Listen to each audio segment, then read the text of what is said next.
Alright, welcome back. So as you can see, I've got all of my cards separated into piles based off color. Very neat piles. Definitely not out of definitely not messy at all. But I'm gonna first ignore all of this because when I first build like my sealed deck, I want to look at all the possible commanders I have, all my legendary creatures.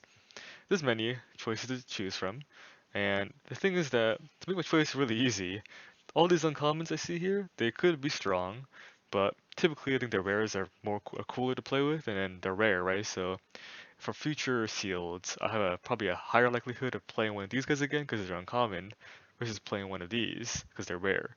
So I'm gonna ignore all these. Makes my deck building process much easier. I'm not really here to build the best deck, just like the most fun deck or most unique deck every time. So I've got three options now for my commander.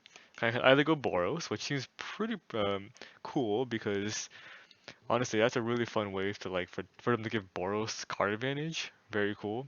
And I do have like some copies of trying to find it, that White Exile spell which kind of has synergy with it. Yeah, this thing here, Iona's Judgment.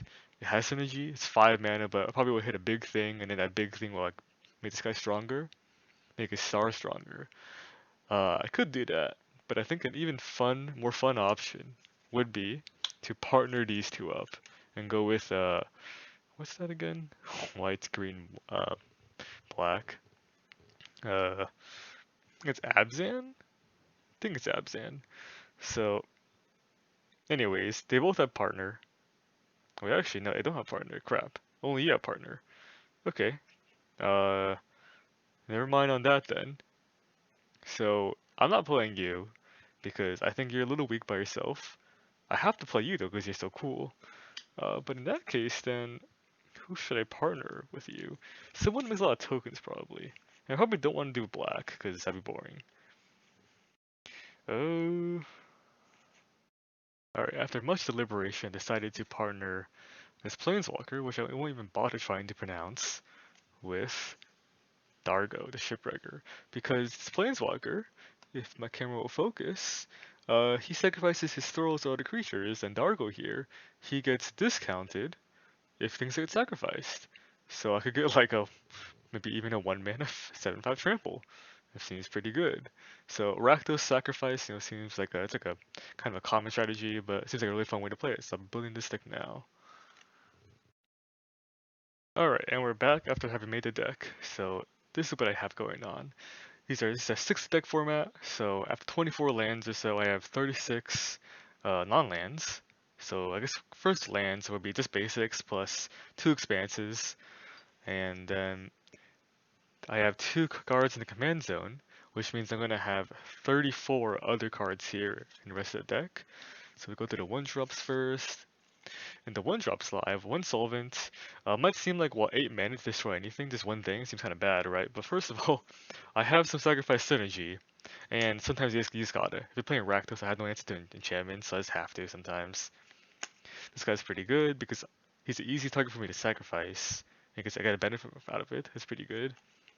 This is the most broken card in the game, I think, in a 1-drop for like at least this set, or like budget cards in general for Commander. So if like 1-drops, and everything in this deck is gonna be sacked, so that's pretty good.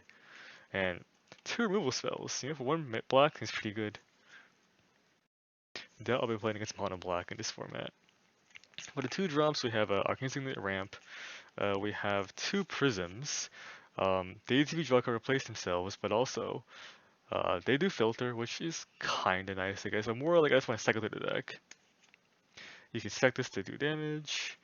This is another sack outlet. This is a thing to sack, the removal. And this makes basically for sacrifice decks in general, your creatures are much smaller than the opponent's creatures. So this lets them this lets you cash them out. You can trade like a small thing for a big thing plus replace itself. To the 3 drops, the Pilgrim's Eye is an amazing card. You're fine with sacrificing this thing because it's so small stat wise, because I already got most of its value in the land parts. Good ramp, I think, in the formats. Even if I don't have any artifacts out, which I probably will, because I have a bunch of these. I have like the Signet and then the other thing, the other 2 mana thing in there, the Prism. So this could hit for a lot of damage actually. a good sack outlet, a good thing to sack. Just good in general removal. This thing is great for playing sacrifice deck to sacrifice all your things get big. This is just in general, it's like a good black common. It's so good, reflects itself. And for sacrifice deck, sacrifice is like by itself, so that's already pretty good. Turn 4, and that, well, 4 mana is pretty small. At this point, like, our curve is gonna be like starting to like, I guess, go down pretty steeply. Don't want to have too many big mana things because I'm playing Rakdos, it's not that much ramp in this deck. Got Nightshade Harvester. I'm not anticipating my opponent like ramping that much. It's more just like, even by itself, I think it's good enough where it's gonna get out of control if it's not answered with. This, it's just card draw, and active trades effects are super good if you can steal, because then my commander can sack it after I steal. I steal, swing with it, and then I sack it with commander. It's pretty nice.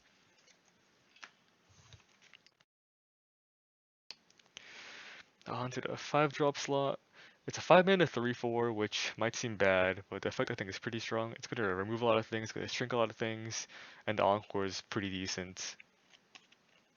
It's kind of awkward, right? Because usually when you have like cards that tap for mana, you want them to be a low CMC because you want them to come out before you can play big things.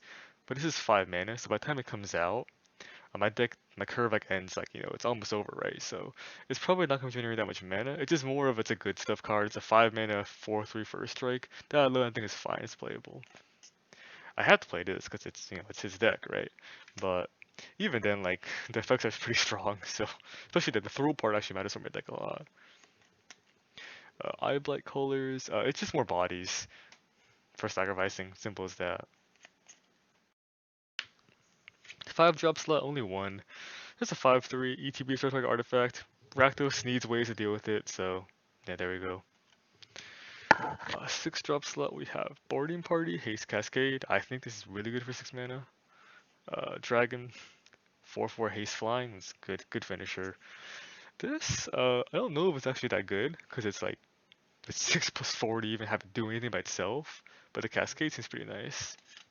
Cascade seems fun, and I'm ending off with a Major Golem, which is kind of awkward because sometimes you actually want to cascade into this thing, and it's never happening because the CMC is the highest for the deck. But oh well, it's still hard casting. This is still fine, I think. And yeah, that's pretty much the deck.